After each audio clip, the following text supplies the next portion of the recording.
Hare Krishna, we'll chant the Jai Radha Madhava prayers first.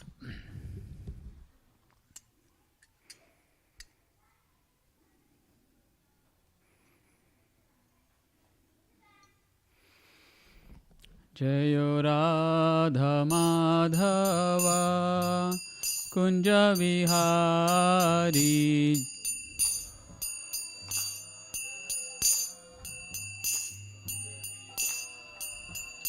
Jayo Radha Madhava Kunja Vihari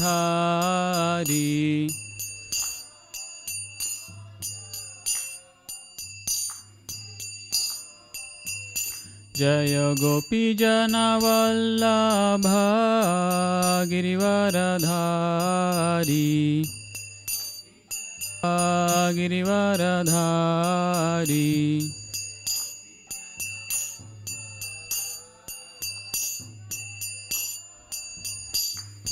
Yashodanandana Vrajajana Ranjana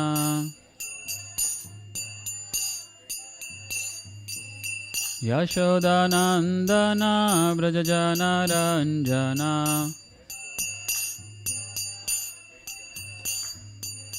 Yamuna Tira Vanachari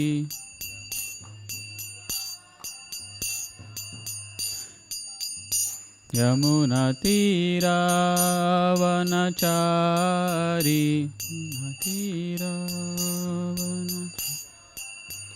Jayo Radha Madhava Kunja Vihari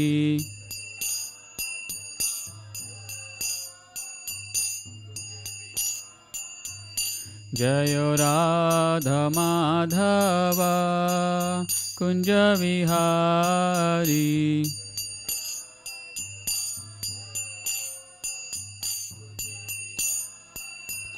Jayo Gopi Jana Vallabha Girivaradhari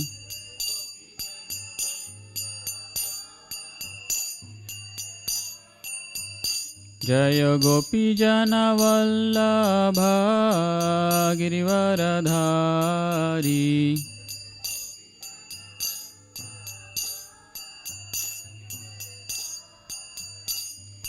Yashodanandana Vrajajana Ranjana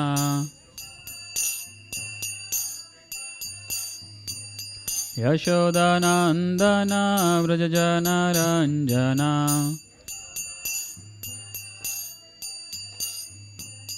Yamunatiravanachari. Yamunatiravanachari. Jayo Radha Madhava Kunja Vihari.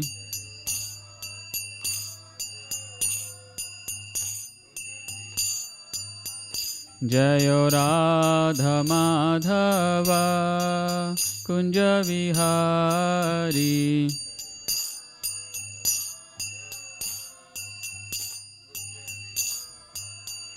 Hare Krishna, Krishna Krishna, Hare Hare, Hare Rama, Rama Rama, Hare Hare.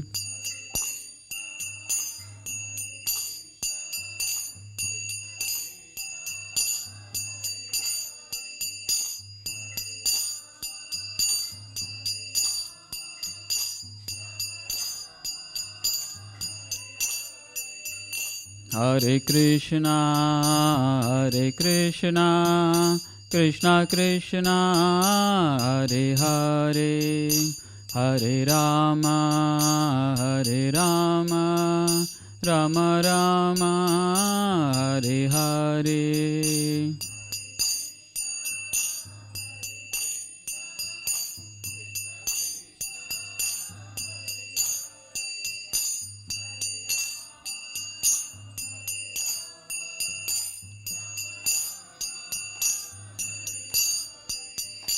Hare Krishna, Krishna Krishna, Hare Hare, Hare Rama,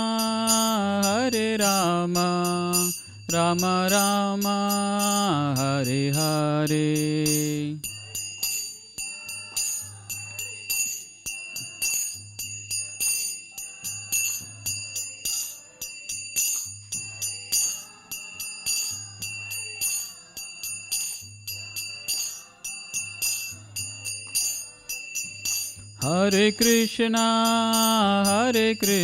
Hare Krishna, Krishna Krishna, Hare Hare, Hare Rama, Rama Rama, Hare Hare.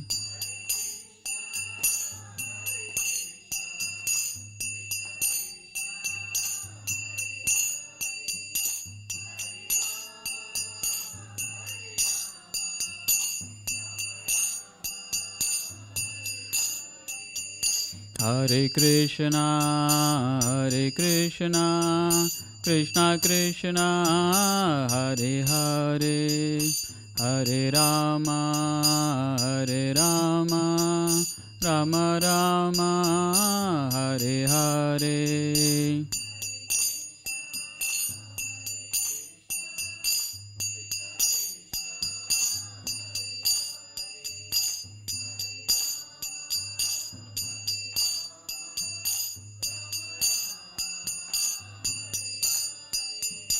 Jayo Krishna Balaram, Jayo Krishna Balaram, Krishna Balaram, Jayo Krishna Balaram.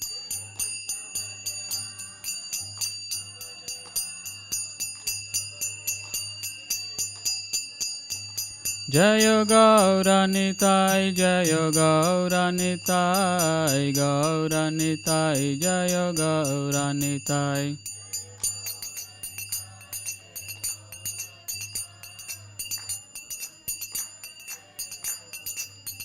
Jayo Lakshmi Narasimha, Jayo Ananta Dev, Lakshmi Narasimha, Jayo Ananta Dev.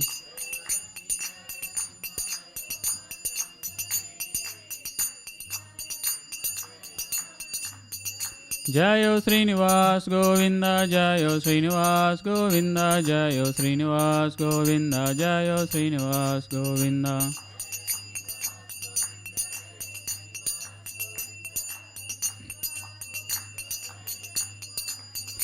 Jayo Jayo Prabhupada, Prabhupada, Prabhupada, Jayo Jayo Prabhupada.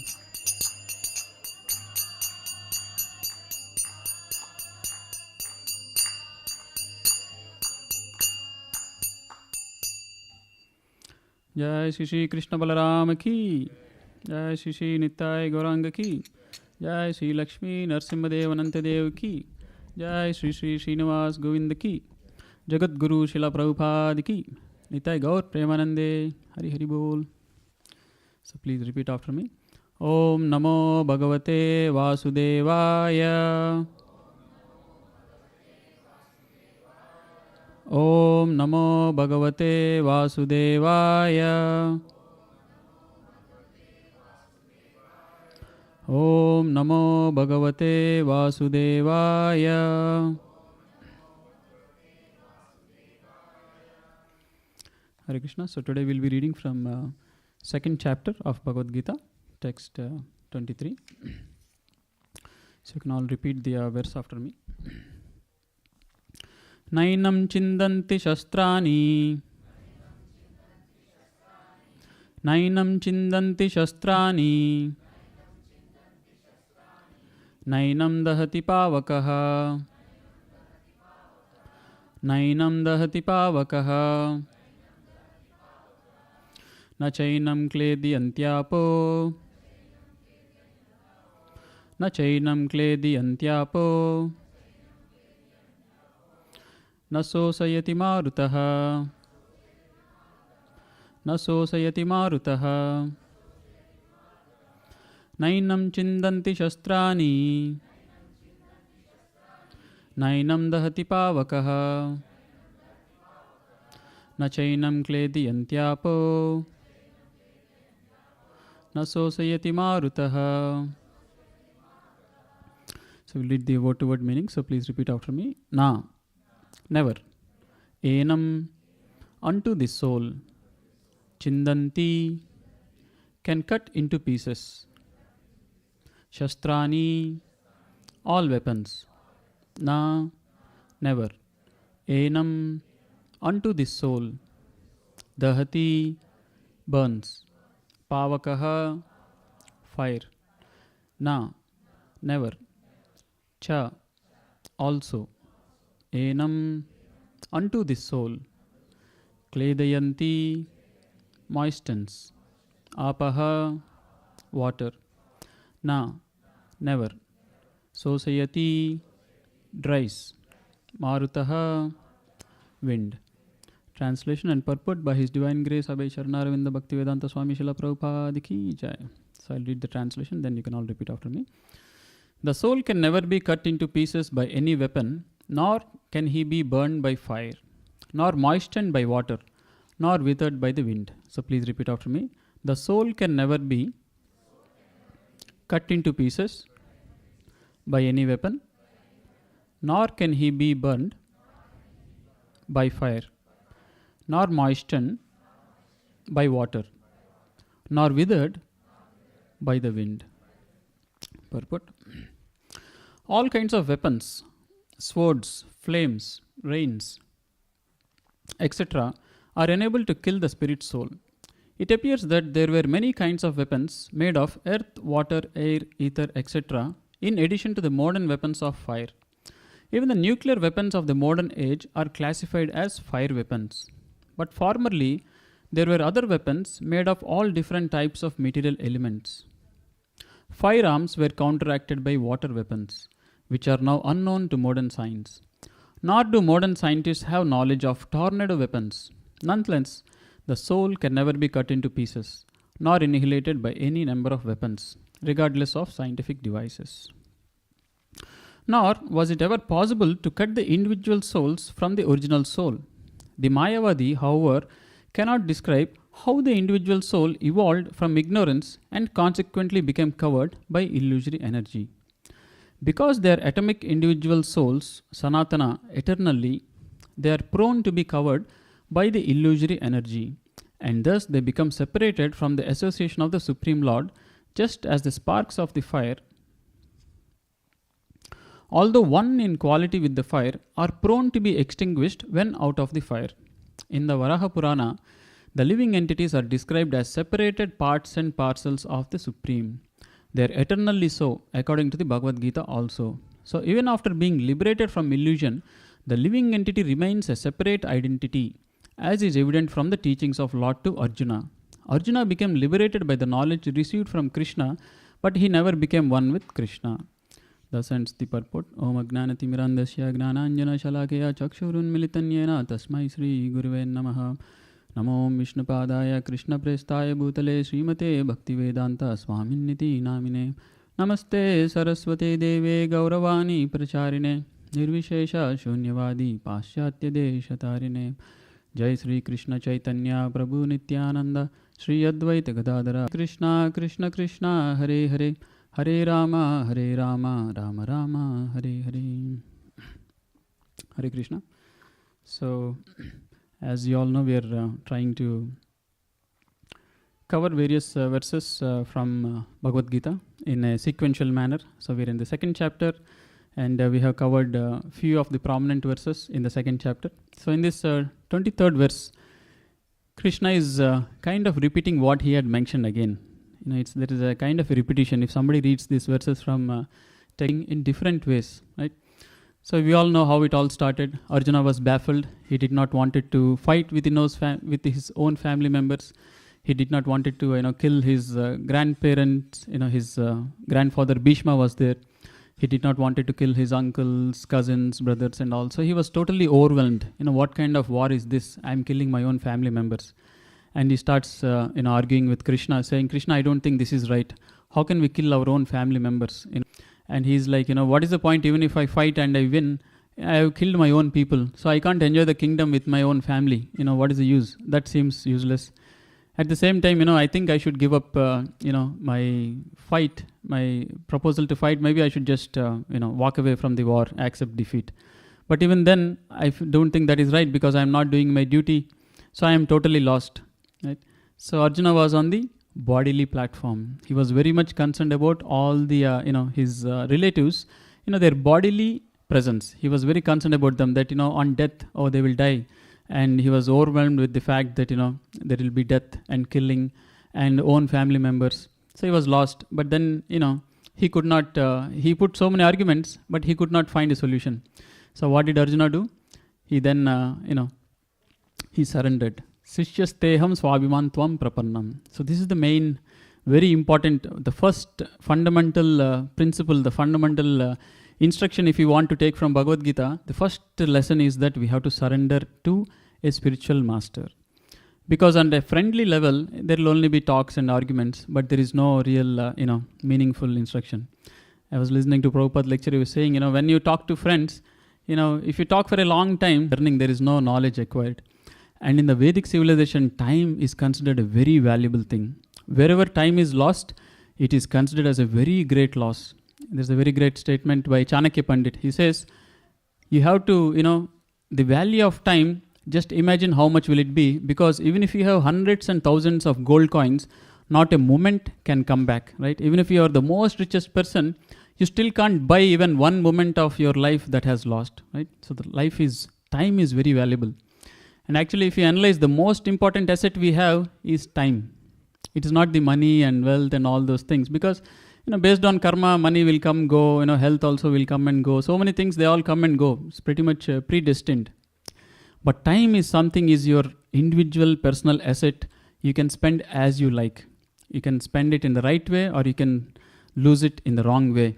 Nowadays, a very easy example how to lose time. Any quick example, how do people lose time very easily nowadays? Phone, social media. Social media is not even like ocean. I will call it black hole. Because once you get in, it coming out is very difficult, and there is no end. It will keep going. So time is actually very valuable, the most valuable asset we have. Why? That same time, instead of being lost, if it is utilized, we can solve the ultimate problem of our existence, right? Isn't it? All of us are working very hard to solve different kinds of problems. The problem of hunger, food, shelter, relationships, family, security, taking care of everything. So we want to solve problems. But the ultimate problem, the root of all problem, is our material existence. And if that can be solved, that is the greatest use of the time, right?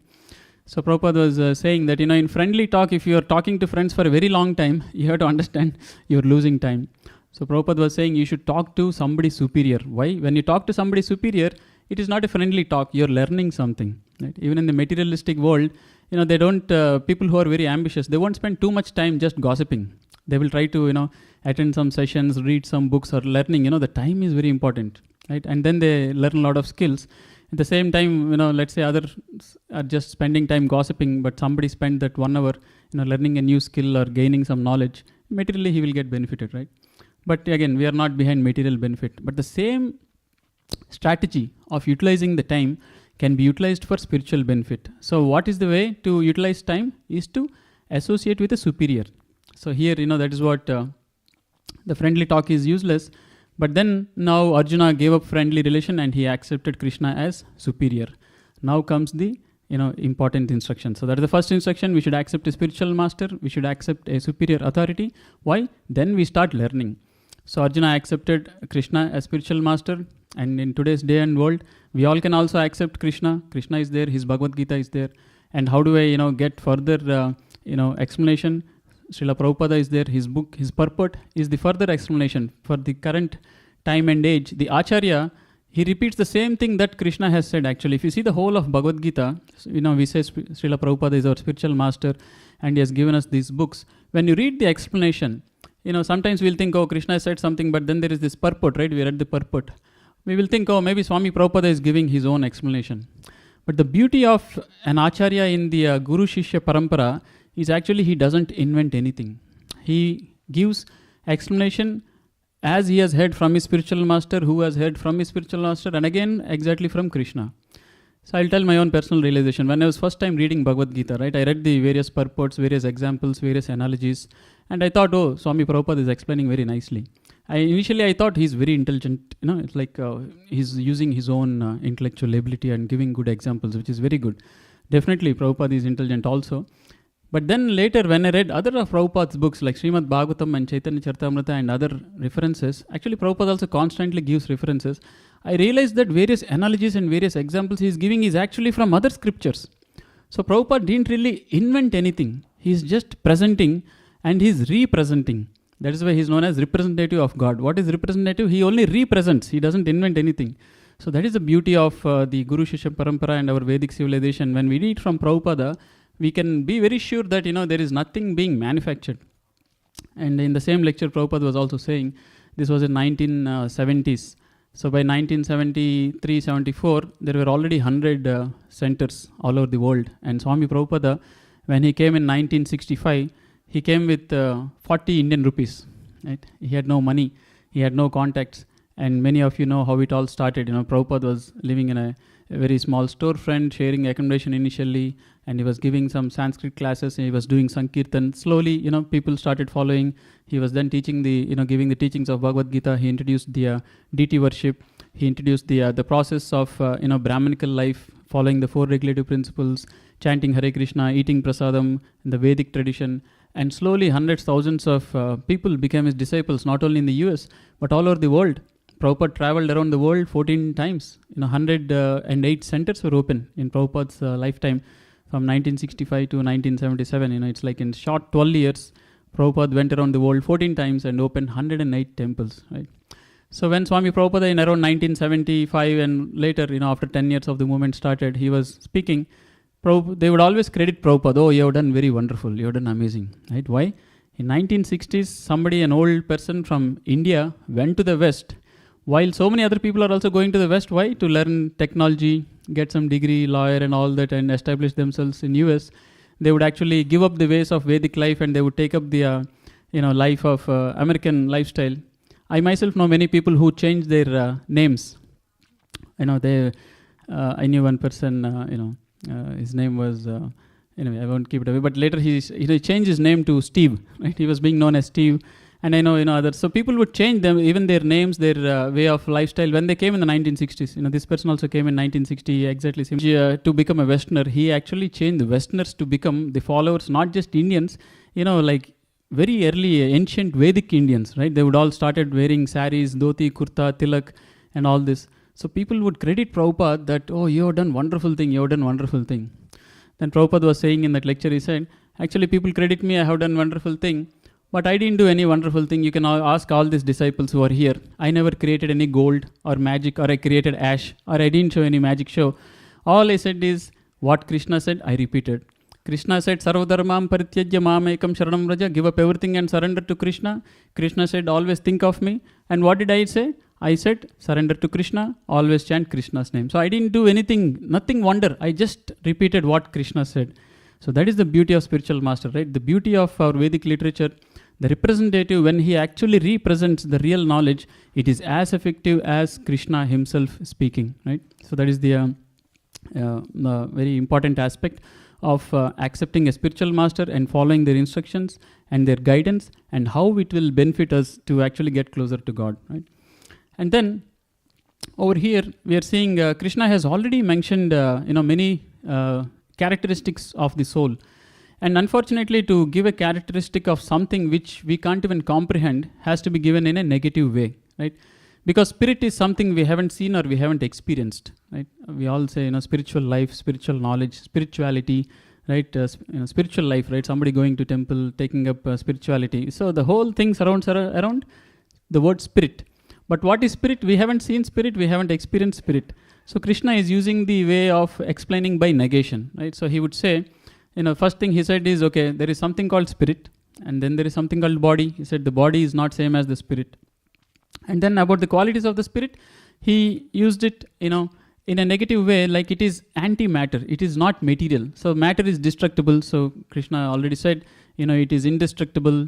And he says it's eternal. It always exists. It is immeasurable. It is very difficult to measure also. We have discussed earlier also. It is said, Keshagra shatabhakasya satada kalpitarapyasya. So if you take a tip of your hair, you make it into 100 parts, just the tip, it will become a very small dot. And then again make 100 parts, 1/10,000 part, that small is the soul.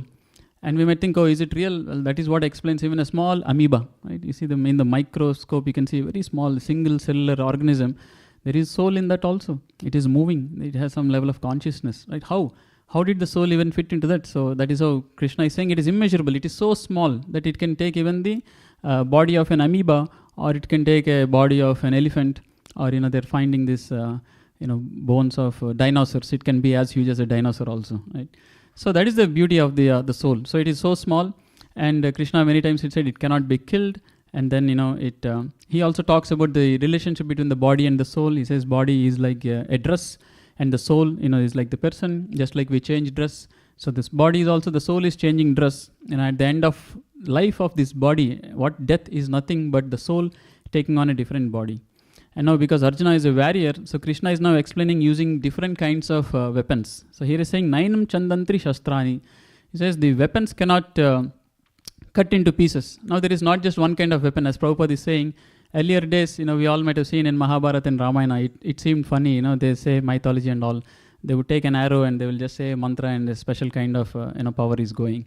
So, but actually, that is a very advanced Shastra. It is called Dhanurveda. There is Dhanurveda, there is Dhanur Shastra. Actually, all these things are there. But unfortunately, everything has been termed as mythology, and nobody is paying attention. But in earlier days, the Vedic times, we come across these different kinds of weapons, right? The weapons of fire. There is also weapons of water. Like Prabhupada is saying, when there is a weapon of fire that is used, it could be counteracted with the weapon of water. This we might have seen in Ramayana or Mahabharata, right? So flames are coming from one arrow, and then he sees, oh, he has left a fire arrow, then I will put the water weapon. Then the water will go and it will neutralize, right? So like this, the art of fighting, it would counteract one of the different kinds of weapons. So the other weapons we come to know is of water. And Krishna is saying, well, water, what happens? It will get wet. He says, no, the soul won't get wet. With the fire, the soul can't be burned. And then what about the weapon of tornado? Prabhupada in the purport mentioned there is a weapon of tornado also. You can create a tornado. Even that with the air, it won't get dried up also. So Krishna is re-emphasizing this again and again. Because again, spiritual life and Bhagavad Gita is a very systematic study. The first principle you understand is accepting a spiritual master. The second and the most, obviously everything is important. It's a very another fundamental understanding is about the soul. That we are not this body, we are the soul. Because all our life, we didn't know about this. Right? From childhood, from till we grew up, always we had mirrors in our house. and we would look at ourselves in the mirror, and we always thought we are the body, isn't it? In software engineering, there is something called WSYIGS, I think so. What you see is what you get, right? You see that graphical interface when it was first invented, you have the mouse and you're moving, and what you see is what you get. Whatever you're seeing, you click on it is what you will see, right? Like that. So we are seeing our body in the mirrors, we are seeing others' body. We always thought we are the body. We always think others are the body. But the body is changing, or we are thinking we are growing. But actually, even per science, the what is growing is only matter. The cells are dividing, multiplying, old cells are going away, and we are eating food. From that, essential nutrients and compounds are taken, and it is building our muscles and everything. Our calcium, we get from the milk and yogurt is going into the bones. So everything you can, they can disassemble the whole body, and they can say, oh, this is all these chemicals. And where did they come from? Oh, all life. The person has been eating different kinds of foods. So all chemicals have been accumulated, and the body is made. So body is nothing but matter. It is just the transformation of matter. Just like, dirt, you plant a tree. The tree is nothing but a very amazing machinery, factory. Like I was just seeing the orange tree the other day. Isn't it amazing? It's in the dirt, right? And in the dirt, all you're putting is some water.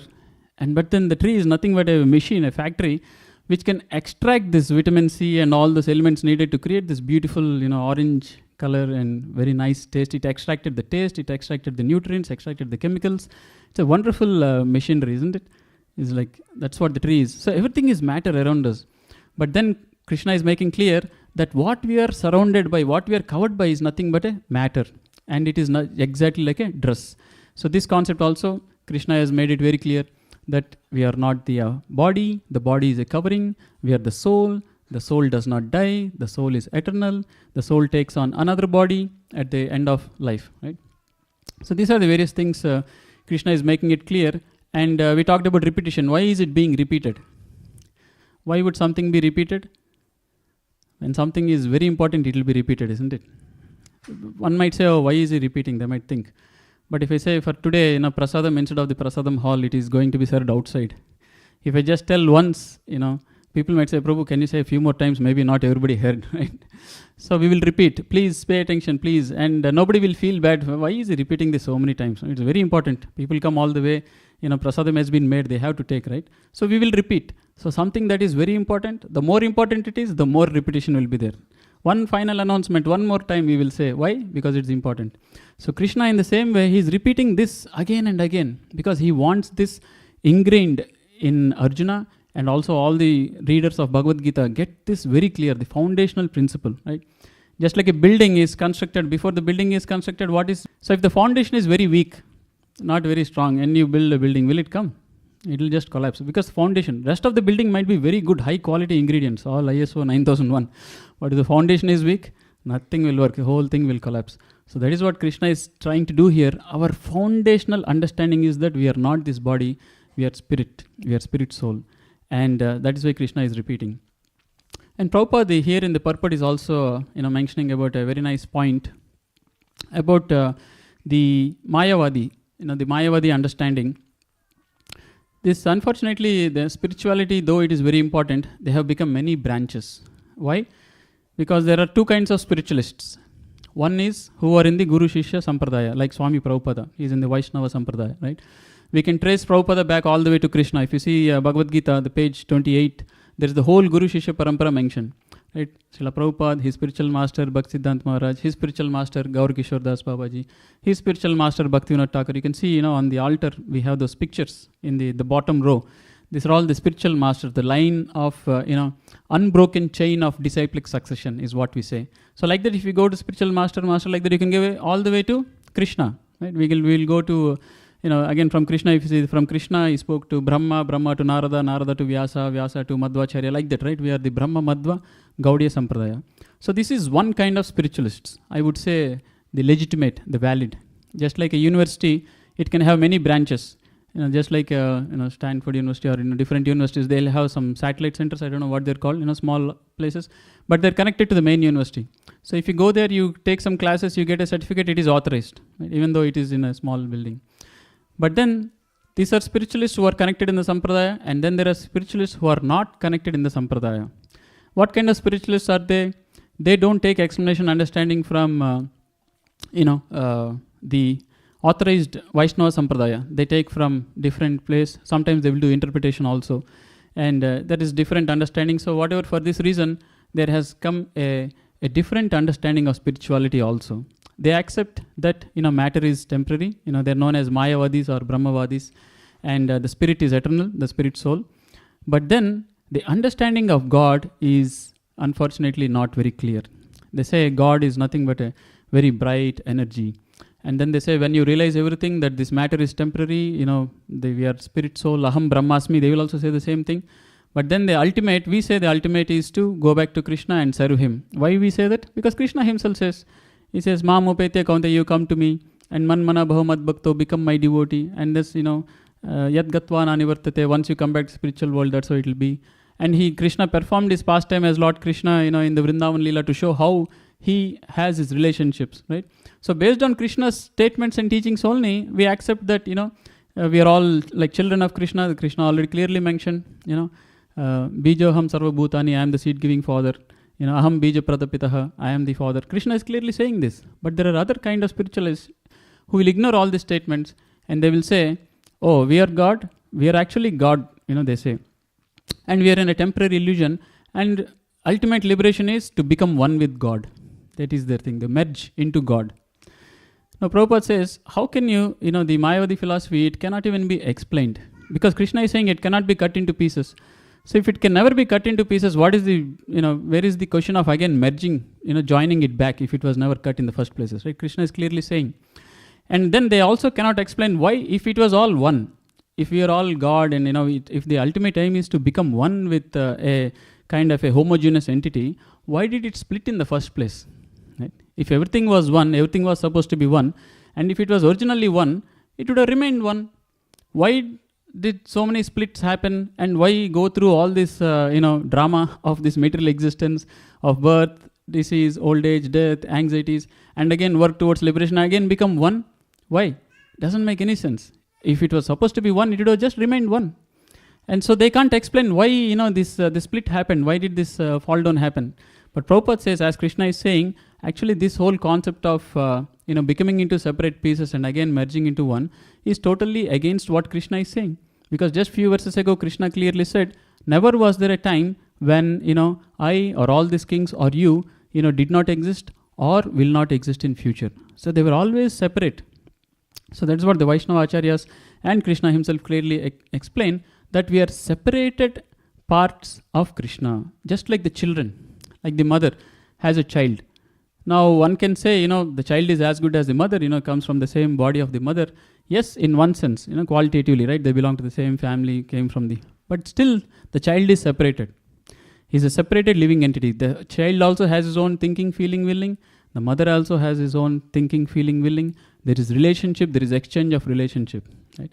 Now if the child somehow goes away from the mother, very far away, has a fight or something, and when he comes back, when he has reunited, right, reunion, it is just united in, the relationship. There is an agreement in the relationship. There is a proper execution of the relationship. So in the same way, we are all children of Krishna and we are always eternal separated beings, and we have a relationship, very deep, intimate relationship with Krishna, just like the child has with the father. Krishna says, I am the seed-giving father. And that relationship is what we have to revive. Because we are not acting in that relationship, we are suffering.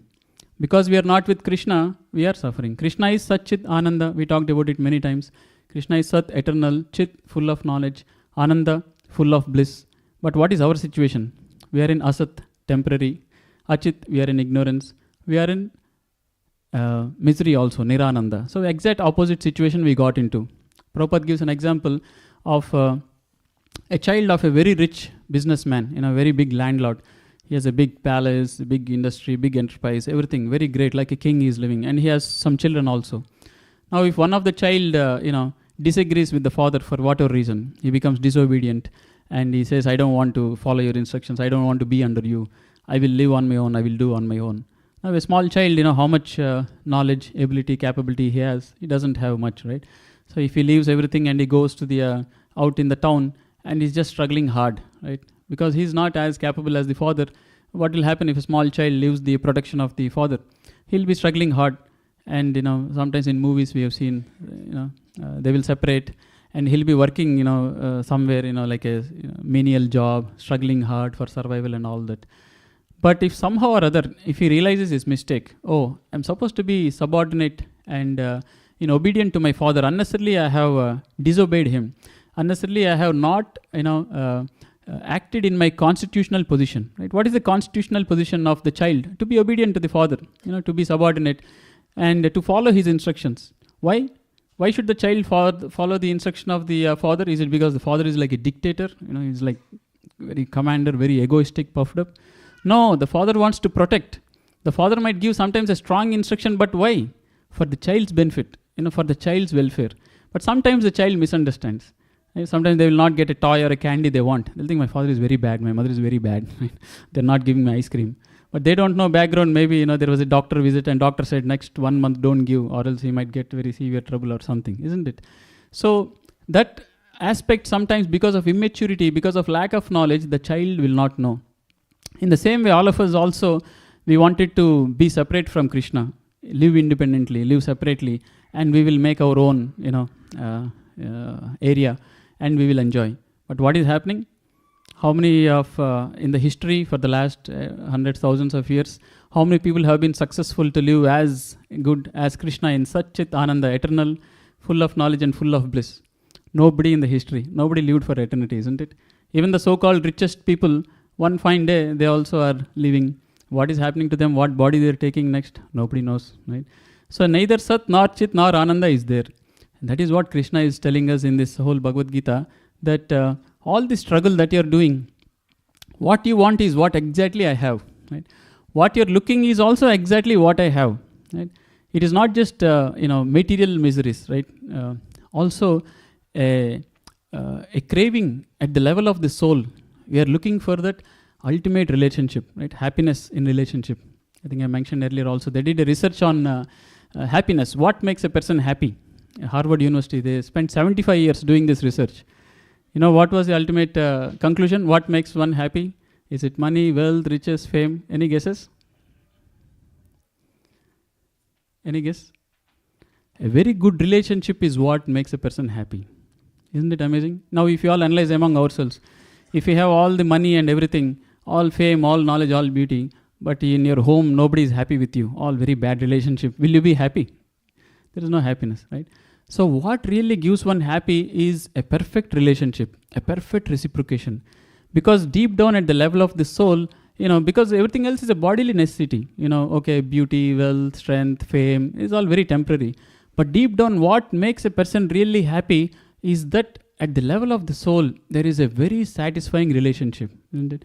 So we see people, they might not have many things, but if they have, actually Chanakya Pandit says, if he has a obedient, very good relationship wife, a wife who has a very good relationship with her, and he has obedient children, it is as good as living in heaven. He doesn't have to do anything more, right? It is almost impossible nowadays expecting obedient children and very understanding partner. They are trying, everyone is trying their best, but everyone has their limitations. See, we can't blame your partner if they're not able to understand you. Why? Because what we need is Krishna. Unlimited reciprocation. Infallible or without any blemish or complete, perfect reciprocation is what we are all expecting, right? That we can get only from Krishna, because Krishna is unlimited and Krishna is perfect. Every other living person around us, they are not perfect. They cannot reciprocate perfectly, and we cannot blame them. You are expecting the right thing from the wrong person. How can you blame, right? If you're very thirsty and all you have is, like 50 ml water bottle, you drink it all and you can't blame the bottle. Oh, what is this? Just this much. No, you need more. But the capacity is limited. All of us, we are all actually individual, minute, small, tiny part and parcel. Our ability to reciprocate is only limited. But what we are expecting is unlimited reciprocation. And that is why the devotees derive immense pleasure from Krishna. That is why the devotees, what are the yogis are doing? The yogis are deeply meditating, but Ramante yoginam anante. This is what the yogis are doing. They're very smart. We are thinking they have given up everything, going in the forest and chanting the name of Lord Rama. I am very busy working hard, building up my wealth and my home and my property and my fame. But they know that is all temporary. It will go away. It is very limited. But the yogis are connecting to Krishna. Why? Ramante yoginam anante. Ananta, unlimited pleasure they are deriving. Because the soul's hankering, though we are limited, our hankering is unlimited. We want unlimited pleasure. And that unlimited pleasure, no other soul can give other than the Supreme Soul. So that is why our real happiness is when we connect to Krishna. And we can see practically like Swami Prabhupada, he was a sannyasi. He did not have any wealth, anything, nothing. And then, but he was always happy, always satisfied. And he said, I didn't come to take anything, I came to give. I came to give this Krishna consciousness. And he was always happy. Why? Why are the pure devotees always happy? They don't have any material possession, but they have their connection to Krishna. They're always thinking of Krishna. They're always experiencing the reciprocation of Krishna. Once you come to the point of experiencing reciprocation of Krishna, then you will realize that nobody else can reciprocate that nicely. And Krishna himself shows in the whole his Vrindavan Leela, how he's wonderfully reciprocating. And the beauty of Krishna, though he is our Supreme Father, he takes, just like, when children become little elder, the father doesn't behave like father anymore, right? He becomes like friendly. Even Chanakya Pandit says, after your children become 15 years or older, you can't be strict to them. You should become friendly. And you will see as they grow, sometimes you will see somebody is in 40s, 50s, they're talking to their parents. You won't see too much of formality. They'll be very friendly. They'll be talking very friendly. The same would not be acceptable when the kid was, 5 or 10 or 12 years old, right?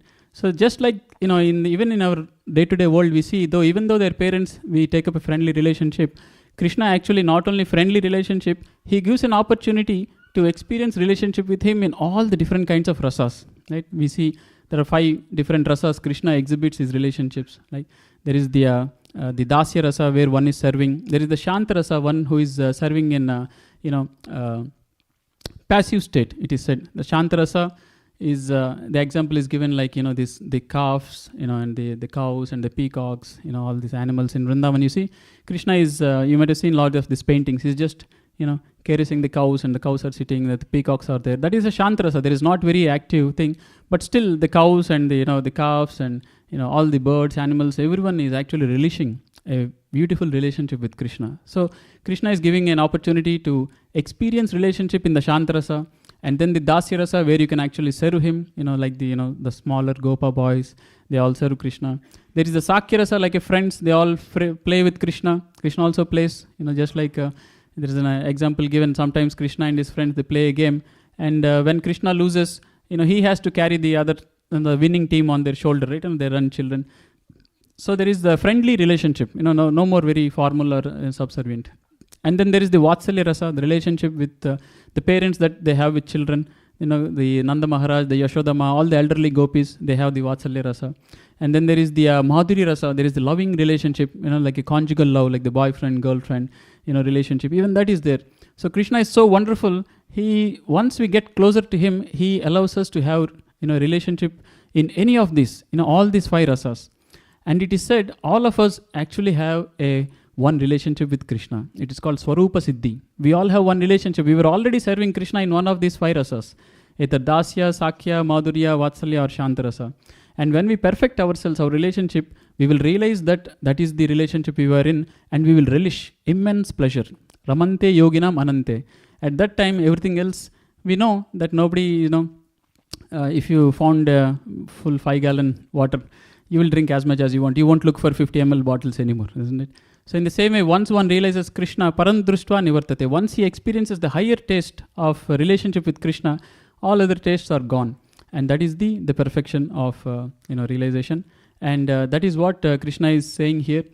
Slowly he guides Arjuna to that platform. Initially he is just talking the basics, but then that is where the beauty of accepting a spiritual master and acharya and taking the instruction of Krishna, we understand all these deeper aspects, and then we can ultimately be happy. Right? We are talking about happiness, right? The research in the relationship they have figured out, but they still have to do some more research. And that second part of research completion we can give them. They're saying that the real happiness is in perfect relationship, but the perfect relationship doesn't exist here. It breaks.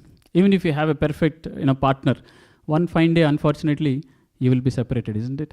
So they have to add the second part. Where can you get a complete, unending, perfect relationship? They're saying perfect, but here all relationships are ending, right? The unending relationship is what is known as Sanatan Dharma. Sanatana means eternal. And our relationship with Krishna is unending and eternal, and that is the Satchit Ananda state. So hopefully one day the Harvard University will accept the Vedic knowledge and they will say, yes, we have found the second part. The unending relationship is with Krishna, and everyone should chant Hare Krishna. But because they are not saying, doesn't mean we don't have to. Our Acharyas and Krishna have told, Satatam Kirtyanto Mam, always chant my name and you will definitely come back to me, you will realize me, and you will experience that blissful relationship. And that is what we are all looking for. Right? Sometimes people say, oh, spirituality is not for me, I am not very interested. Well, don't you want to be happy? Unlimitedly, unending happiness. Right? Everyone is looking for it. So it is for everybody. It is not an optional thing actually, it is mandatory. So that's what we will do now. We will all chant one round of Hare Krishna mantra. We will chant Hare Krishna mantra. We will pray to Krishna to help us come out of our bodily concept of life. Right? So there is a theoretical understanding and there is a practical realization. Right? So by theory we can understand that you are not the body. But next day morning, the moment you see in the mirror and you see grey hair, oh, what is this? We'll start thinking like that. So how do I come out? Theory is good. When Prabhuji is speaking in Bhagavad Gita class, everything sounding good. But what is this wrinkle? What is this? So how do we come out of this thing, right? So there is theoretical understanding which we are trying to, understand here together. But there is a practical realization. When will the day come when the next day you get up in the morning, you see white hair or you see wrinkle skin, you will only smile. Oh yeah, this has to happen. This is bound to happen. This is by design. Like in software we say, this is not a bug, this is a feature. Right? So when you see something wrong going on in this world, you will no more worried that, oh, this is a bug, I need to fix it. You will say, no, this is a feature. This is how it is designed to be. You will chant Hare Krishna. Okay, this means I should chant Hare Krishna more. Right? So there is a story, I'll quickly end. A person tells Yamaraj, please give me a warning before death comes. I want to be prepared. And he becomes old and suddenly Yamaraj comes, knocks the door. Time to go. He says, oh, what is this? We both agreed, right, that you will give me warning. You never gave warning. Now you're saying I have to die. I didn't prepare at all. He says, how many warnings do you want me to give? Initially your hair became grey. Your tooth started falling off. Your bones became weak. You're using walking stick. This many warnings I gave. Isn't this sufficient? You need more warnings or what? So in the same way, when we see difficulties in life, when we see things going bad, we should all remind ourselves that these are the warnings being given that, enough of dealing with all this, chant Hare Krishna more, and you don't have to deal with these problems anymore, right? So let's all chant Hare Krishna together to come to that point of practical realization, okay? So before we chant, we'll chant the Guru Pranam mantra and Panchatattva mantra, then we'll all chant the Hare Krishna mantra together. So please repeat after me. Nama Om Vishnupadaya Krishna Prestaya Bhutale Srimate Bhaktivedanta Swamin Iti Namine Namaste Saraswate Deve Gauravani Pracharine Nirvishesha Shunyavadi Paschatya Deshatarine Jai Sri Krishna Chaitanya Prabhu Nityananda Sri Advaita Gadadhara Sri Vasadi Gaura Bhakta Vrinda. So we'll all chant together. It is said when we chant, Krishna personally descends on our tongue. Kali Kale Nama Rupa Krishna Avatar. Krishna descends on our tongue actually. Right? So, and our chanting should be like that of a prayer, because our chanting, the mantra itself means, Oh Radharani, Oh Krishna, Oh Hare, Oh Krishna, please engage me in your service. And what is the service? Please help me first come out of illusion so that I can actually be engaged in your service. Right? So we should chant in a prayerful mood. When we are chanting, we should know Krishna and Radharani are personally present on our tongue and we are praying to them. Right? So prayerful mood is the most important thing when we are chanting. So we'll all chant together now. Hare Krishna, Krishna Krishna, Hare Hare, Hare Ram, Ram Ram, Hare Hare. Hare Krishna, Krishna Krishna, Hare Hare, Hare Ram, Ram Ram, Hare Hare. Hare Krishna, Krishna Krishna, Hare Hare, Hare Ram, Ram Ram, Hare Hare. Hare Krishna, Krishna Krishna, Hare Hare, Hare Ram, Ram Hare Hare. Hare Krishna, Krishna Krishna, Hare Hare, Hare Ram, Ram Hare Hare. Hare Krishna, Krishna Krishna, Hare Hare, Hare Ram, Ram Hare Hare. Hare Krishna, Krishna Krishna, Hare Hare, Hare Ram, Ram Hare Hare. Hare Krishna, Krishna Krishna, Hare Hare, Hare Ram, Hare Ram, Ram Ram, Hare Hare. Hare Krishna, Krishna Krishna, Hare Hare, Hare Ram, Ram Ram, Hare Hare. Hare Krishna, Krishna Krishna, Hare Hare, Hare Ram, Ram Ram, Hare Hare. Hare Krishna, Krishna Krishna, Hare Hare, Hare Ram, Ram Ram, Hare Hare. Hare Krishna, Krishna Krishna, Hare Hare, Hare Ram, Ram Ram, Hare Hare. Krishna, Krishna Krishna, Hare Hare, Hare Ram,